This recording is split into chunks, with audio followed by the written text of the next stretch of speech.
Bienvenue en satsang à chacun. Ça pourrait donner l'illusion que quelque chose commence. Or justement, le satsang signifie se réunir autour de ceux qui ne changent pas.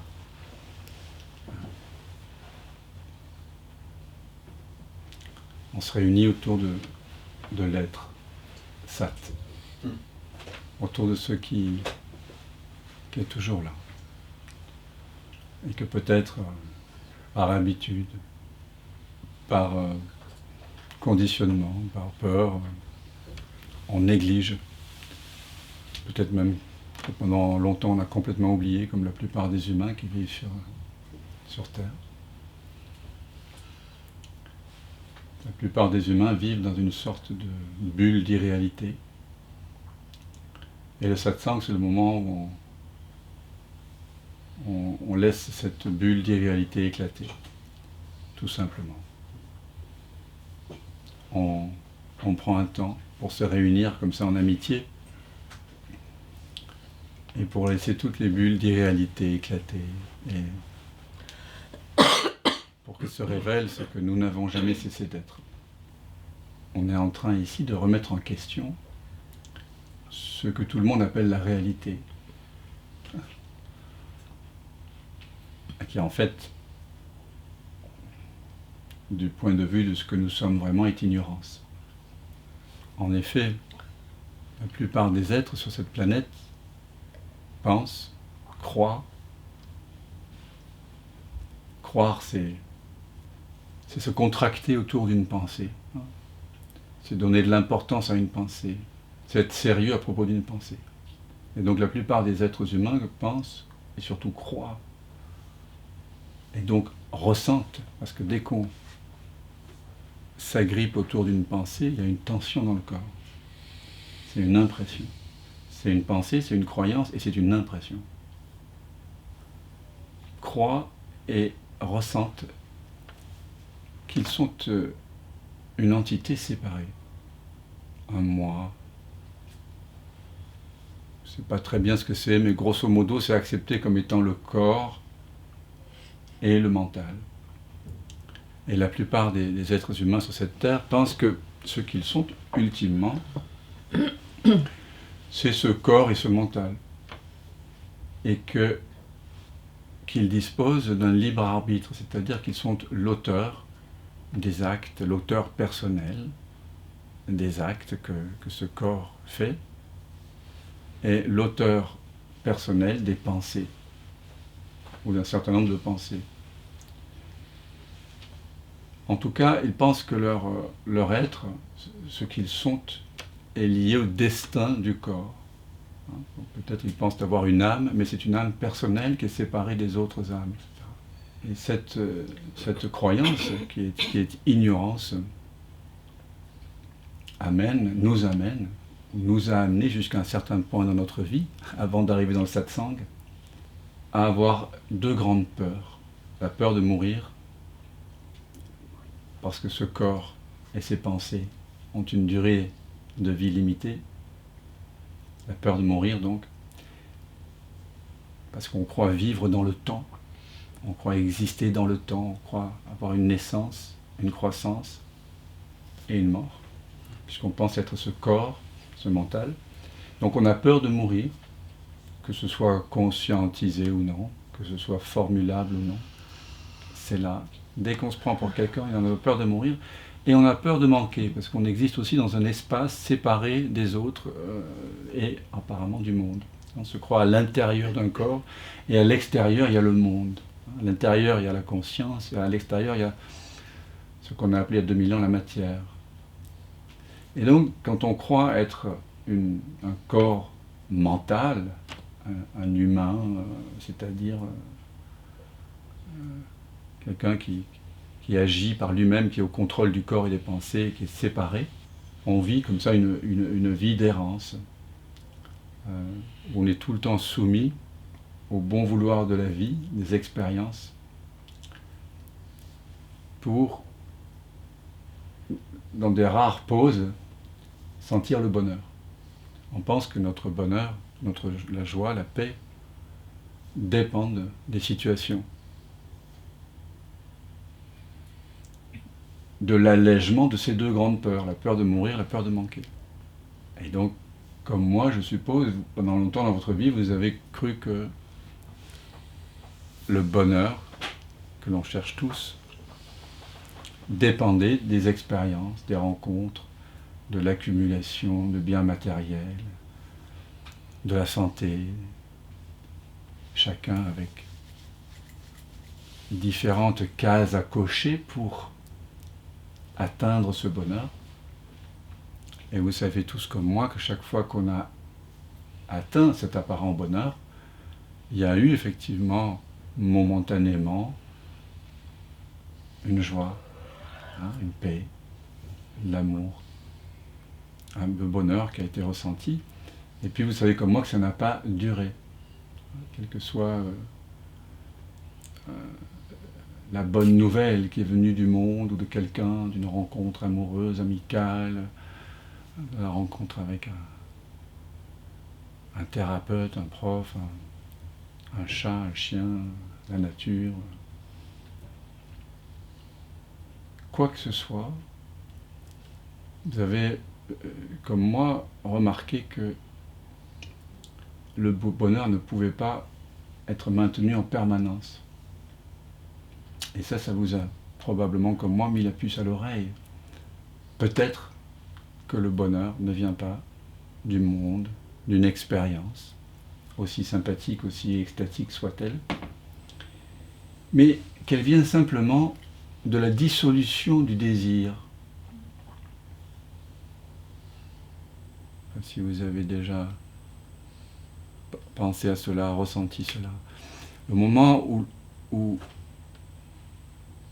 une expérience qui semble pouvoir nous injecter du bonheur survient, en fait, ce qui se passe, c'est que le désir qui était là de cette expérience, ça peut être un désir conscient ou inconscient, il y avait une attente, et l'attente, elle est tension vers.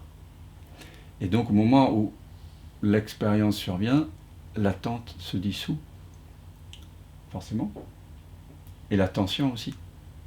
Et c'est cette dissolution qui nous révèle le bonheur, qui est déjà là, en essence, en nous. Le bonheur n'attendait d'être révélé que tel ou tel événement, telle ou telle expérience.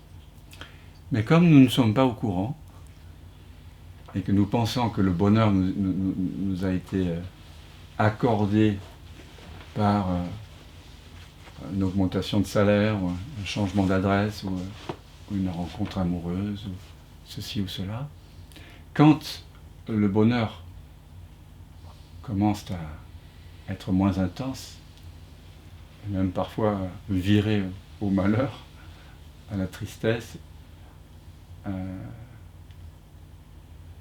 qu'est-ce qu'on fait?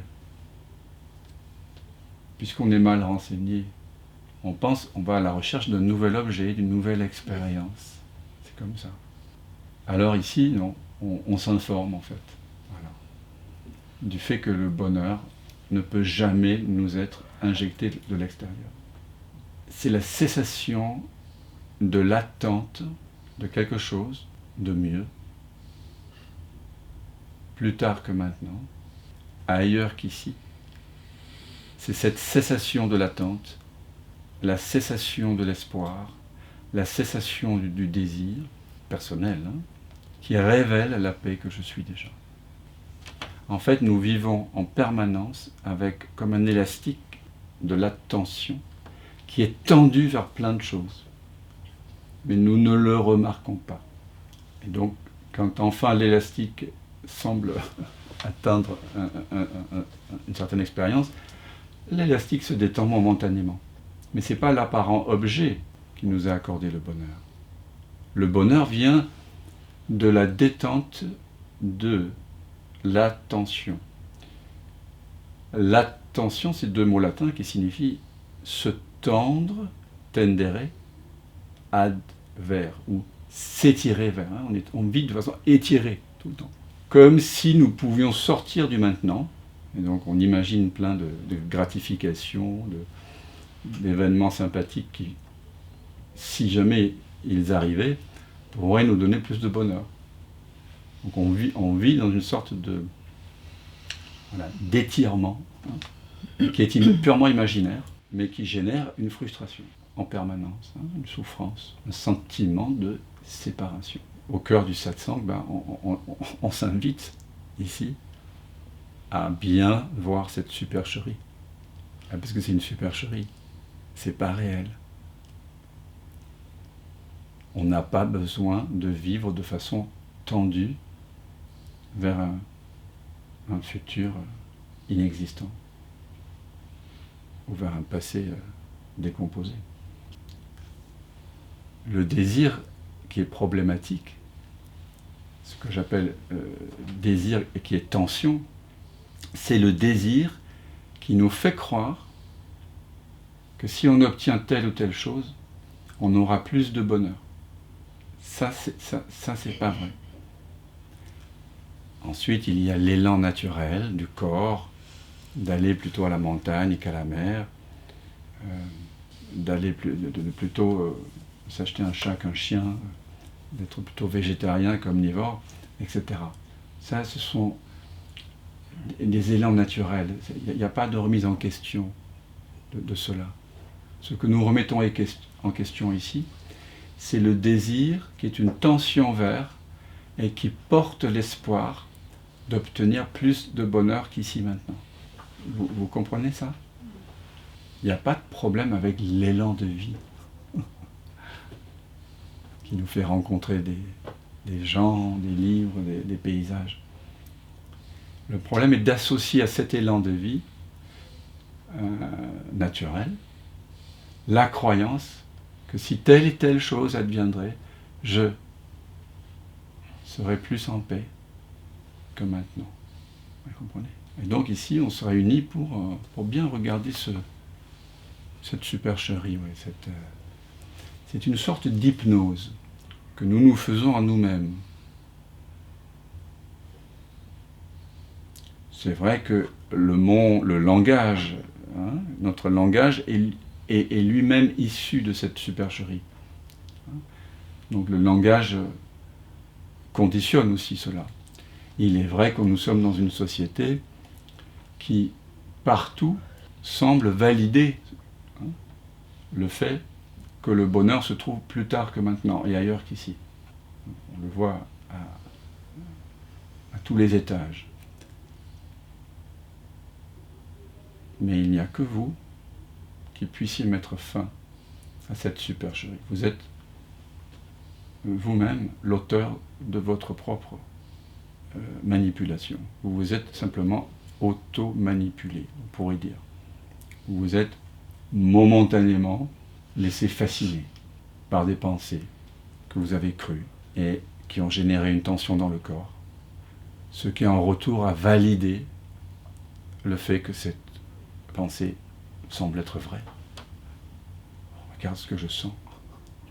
Donc il y a une sorte de boucle autoréférentielle.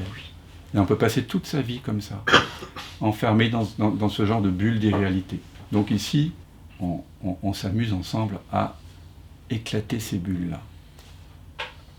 Parce que ça génère à la fois ces bulles, cette bulle et ces bulles d'irréalité sont la cause ultime de ce que l'on nomme la souffrance. Et c'est aussi la cause de tous les conflits qu'on entretient avec le corps, avec les pensées, mais aussi avec les autres, avec le monde. Donc ça vaut vraiment le coup de prendre un temps pour discriminer entre ce qui est irréel et ce qui est réel. Donc je suis très heureux de partager cette discrimination avec vous.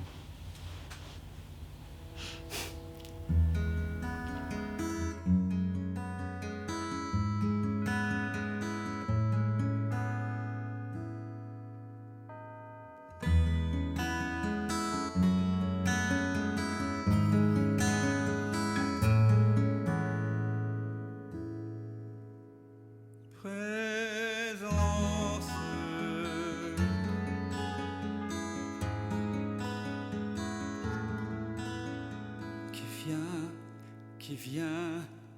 qui vient de l'absence,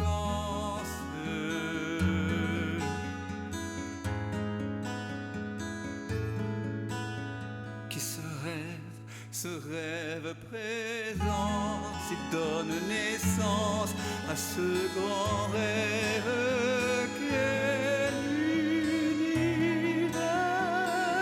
et que l'on nomme la vie. Mais la vie, c'est quoi? C'est quoi? La vie n'est que danse, évidence de l'unique présence. Et tout prend naissance en toi qui jamais ne commence.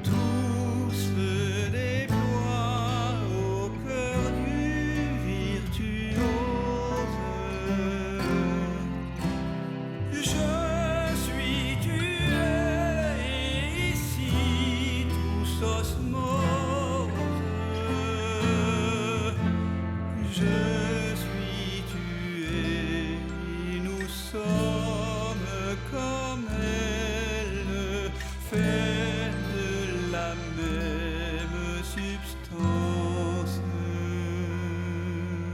Présence,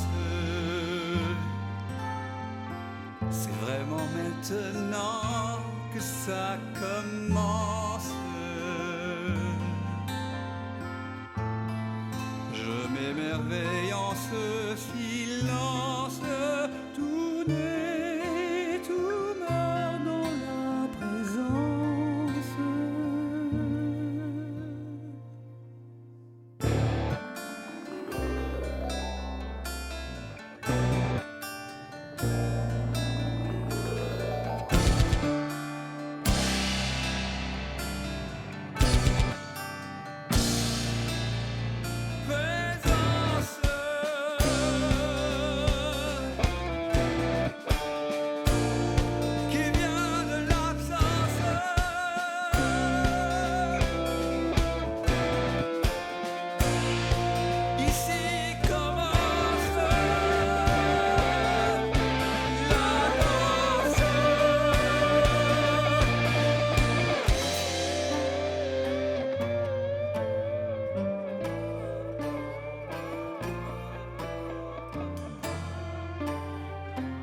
J'ai tant cogné à ta porte pour te connaître, vérité. J'ai frôlé folie, j'ai cogné jusqu'au sang. Un jour, la porte s'est ouverte et j'ai su que j'avais frappé de l'intérieur. C'est le mystère infini de l'un jouant à être deux pour danser avec lui-même. Tout ce chemin, ces plaisirs, la souffrance, pour moi que tout ça n'est qu'un rêve immense. Je suis tué et nous sommes comme elle, vêtus de chair d'une drôle d'absence. C'est le jeu de la présence.